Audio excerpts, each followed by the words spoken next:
স্বাগতম জনাইছোঁ সকলোকে মোৰ ইউটিউব চেনেললৈ। আজি মই আপোনালোকক দেখাম এটি সুন্দৰ পৰিৱেশ আমাৰ হৰি মন্দিৰৰ মিলন নগৰ নকাৰীৰ। এয়া চাওকচোন, দেখিছেনে হৰি মন্দিৰৰ এক সুন্দৰ পৰিৱেশ আৰু সকলো ৰাইজ মিলি আমি আজি আমাৰ হৰি মন্দিৰলৈ আদৰি আনিছোঁ খনিকৰ পুথিভাগ।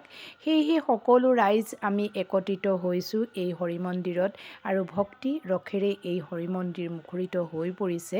আৰু ময়ো অকণমান আপোনালোকক এই ভিডিঅ'টোৰ জৰিয়তে দেখাবলৈ চেষ্টা কৰিছোঁ আমাৰ হৰি মন্দিৰৰ পৰিৱেশ আৰু আমাৰ হৰি মন্দিৰৰ সকলোৱে মিলি একত্ৰিত হৈ কেনেকৈ পুথিভাগ আদৰিছে। সেয়েহে মই অকণমান ভিডিঅ'টোৰ জৰিয়তে আপোনালোকক দেখাইছোঁ। চাওক, খুব এটা সুন্দৰ পৰিৱেশ, সকলোৰে মংগল কামনা কৰি আমি আমাৰ হৰি মন্দিৰত এই পুথিভাগ আদৰি আনিছোঁ। আৰু সেয়েহে অকণমান মই আপোনালোকক দেখাইছোঁ আমাৰ হৰি মন্দিৰৰ এক সুন্দৰ পৰিৱেশ, সকলোৰে মিলি কেনেকৈ নাম কীৰ্তন কৰিছে।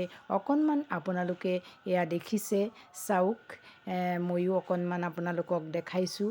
গতিকে ভাল লাগে এনেকুৱা এটা আধ্যাত্মিক পৰিৱেশে মানুহৰ মনত এক ভক্তিৰ ভাৱ আনি দিয়ে আৰু সেই ভক্তিয়ে মানুহক বহুখিনি শক্তি দিয়ে জীৱনত।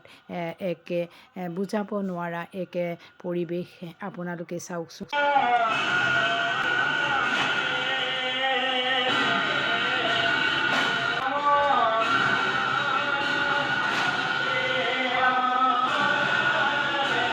গতিকে আজিৰ ভিডিঅ'টোত মই আপোনালোকক এই পৰিৱেশটো আপোনালোকৰ লগত শ্বেয়াৰ কৰিলোঁ। আকৌ আপোনালোকক লগ পোৱাৰ প্ৰতিশ্ৰুতিৰে আজিলৈ ধন্যবাদ।